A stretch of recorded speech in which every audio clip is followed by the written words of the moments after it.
Welcome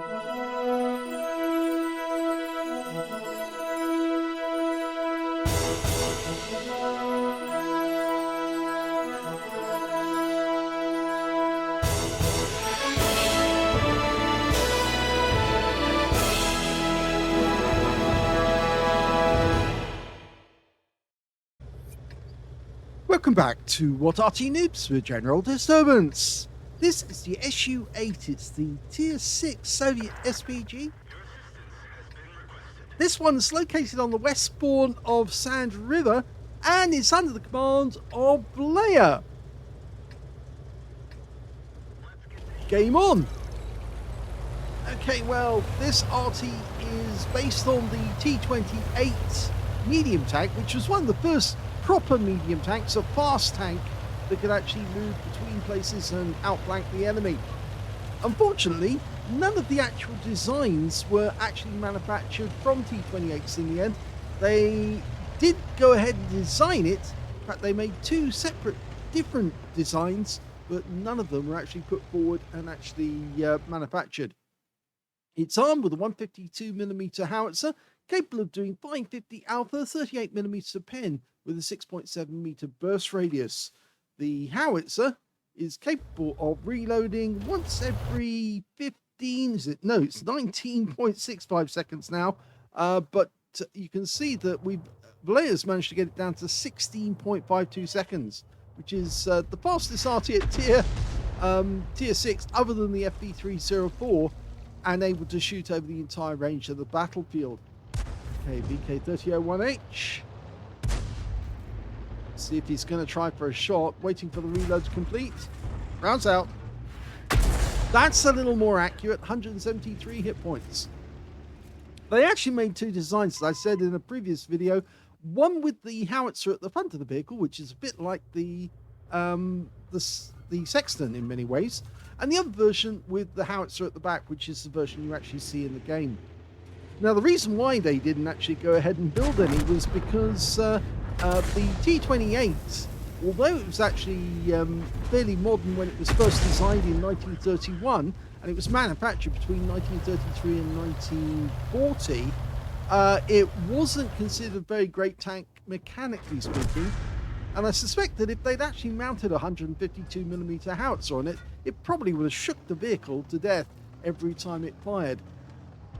Of course, they had the similar problem with the 152mm howitzer they put on the S-51, and that was a KV-1S hull, a heavy tank. Now, he's a little close to that outcropping of rock there, the platform, so he's decided to change his position and move over a little further north to give him a better angle. Now, the actual vehicle only weighs about 25 tons, so it's relatively light. Okay. Dialing in, Jackson, way up in the north. He's lost sight of him. He fires snap anyway. And it did go where he originally aimed it, but the tank had moved away. So what else can I tell you? Well, they built 503 T-28, so it wasn't for want of tanks that they didn't go ahead and build them. They certainly have plenty. Now, the Russians lost, or Soviets I should say, lost out 200 tanks during the winter war with Finland, and after that 200 they actually lost another 7, 2 in the winter war and 5 which were captured by the Finns during the continuation war after Germany invaded. So they have 411 of these T-28s by the time the Germans went into the Soviet Union and Barbarossa. And most of them were lost within the first year of battle. Many of them were either blown away or killed very quickly by the German tanks, or they were abandoned because they failed mechanically and they couldn't fix them because the Germans were advancing so rapidly that they just didn't have time to put them back together before the Germans would either capture them. And they did capture quite a few of them, actually, and so there were a number of T-28s that were actually treated as Butpanzer, or prize tanks. Well, after getting that first kill, he's having a bit of difficulty with this Jackson. And the enemy that's actually in the riverbed isn't moving forward, the Tiger 131. because he's come up against 2 tanks which have stopped him. And in fact, the KV-85 that was helping the Tiger has also gone down. Changing position again to get a better angle. The enemy up in the north has gone.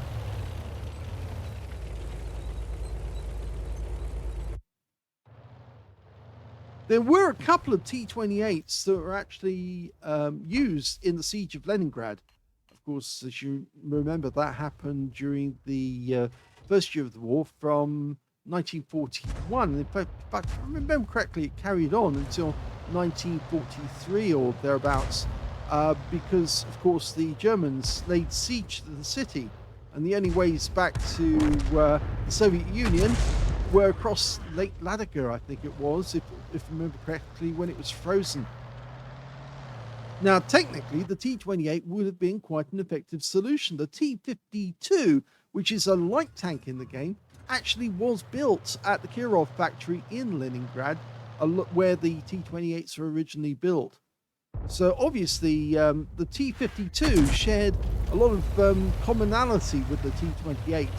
Of course, the T-28 was a multi-turreted medium, whereas the T-50 was basically just a simple light tank with strong armor. Now, what makes the SU-8 quite such a good tank now is not only the reload speed, because of course, when Wargaming nerfed the M44, they've made it very, very difficult to fire fast at the enemy and hold the enemy back with sufficient force. In the past, the M44 was capable of 550 Alpha, but this is now the only Arty that can fire long range with that sort of firepower. Okay, he's found a nice target, an M10 RBFM. Dialing in. Almost ready. Looks good. Oh, that's so unlucky. The M10 decided to move off just as he was dialed in. And that happens to so many players. It's got a very narrow arc of firing. In fact, it's only 17 degrees. 5 degrees one side to the left and 12 degrees to the right. But he's doing the right thing, moving away, and that Hellcat just took some damage, even though he just killed one of our guys, or rather, one of our guys got killed in that area. The Hellcat did take some damage. Sorry, I burped there at the wrong moment. Okay, well, we're 3 up on the enemy. They've only got 4 tanks left, including their Arty. Oh, no, they just lost another one. The Hellcat went down to the Basalto. The enemy on this game is an M44, but according to the stats that are coming up on the tables, he's not a very practiced player, so he might be in the regular hiding spots for Arty. Very likely. We're just having a quick look around those spots, see if we can see the tracer from him every time he fires. Got one of our guys getting close to their cap, the Jackson.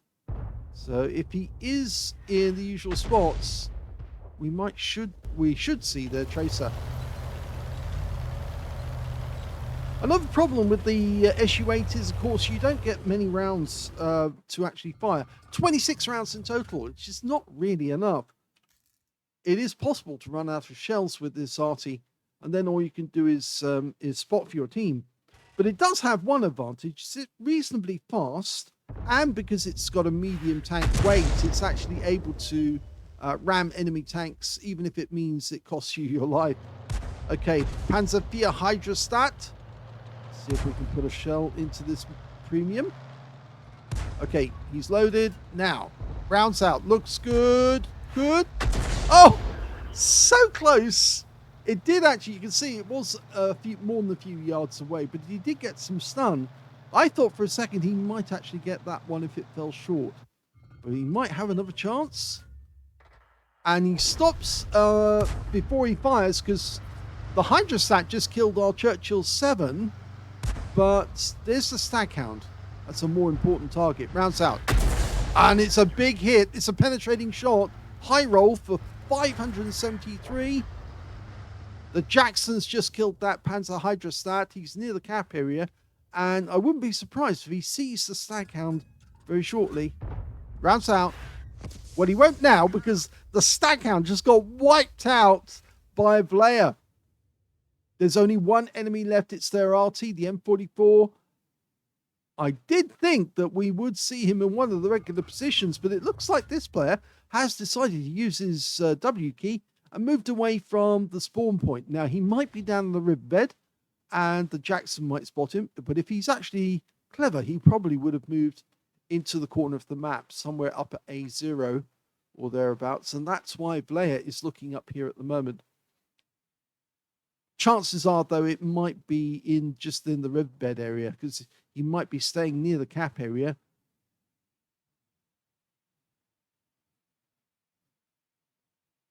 No, he's not in there, so obviously he has moved, and he's moved some distance away. Now,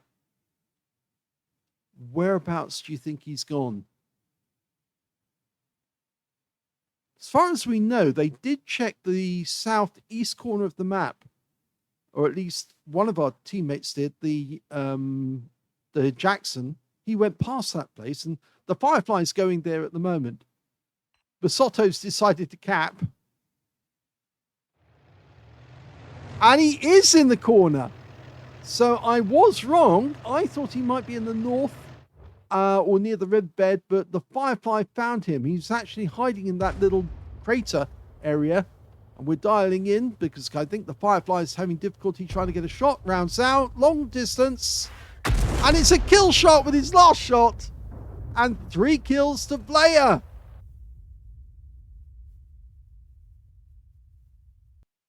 Here's the end of battle stats. And that was the second class tanker for Vlayer in the SU-8. He managed to get a bruiser medal for getting at least 5 critical hits. In fact, he got 13. A Confederate hitting more of the enemy than anyone else on his team. And unfortunately, we don't know the win rate because, of course, it's on what replays. So it's much better to put your replay on Salty Jedi what replay site or what record site, because if you do put it on there, we get all the other information that you would be missing if you go to this site. But anyway, let's have a look at team score. The highest damage in the game turned out to be Vlayer. Yes, he got 1,698 hit points of damage, but it wasn't 20% of the enemy hit pool, and that's why he didn't get the high caliber. Second highest damage was the Staghound on the enemy team, managed 1,602 hit points, and the third highest damage turned out to be the Semavente Basotto with 1,472 hit points. When it came to kills, he shared the top spot with the Firefly 5C. It's a Sherman Firefly, but I think it's the 5C version. It just says Sherman Firefly, so it's probably the non-premium version. And he got 3 kills. So did the Tiger 131 on the enemy team. And when it came to base XP, it's the Churchill 7 who came... No, Churchill 3, rather, came out on top. It was a tier 6 game with tier 5 tanks. The Churchill 3 was obviously firing at higher tier opponents and getting extra XP because of that.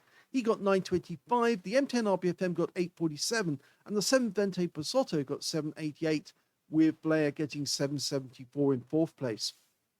He fired 19 shots, so he didn't use all of his ammunition. He still had 7 rounds spare at the end of the game. 7 direct hits on the enemy, 2 penetrating shots, and 13 splash.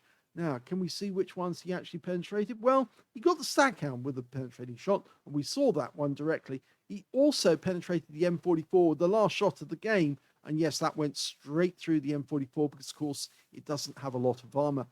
Got 13 splashes, damage of 1,698, all of it at more than 300 meters, damaged 9 of the enemy, killed 3 of them, and did 394 hit points of stun assist off 11 stuns.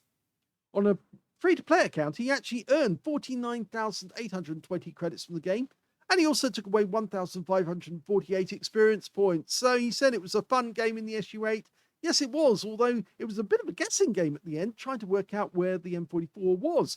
I would have thought if the Jackson was thinking correctly, then he would have looked in the corner, but maybe he was more interested in that Panzervier Hydrostat than he was in looking for the enemy Arty, and he drove straight past the guy, and the Arty probably knew he was there, but just didn't open fire on him, so he actually was totally missed, and therefore he was able to get away. Of course, he couldn't escape from that position because once he was there, he couldn't come out of it unless, of course, he went down into the drop the little creek that runs just in front of him.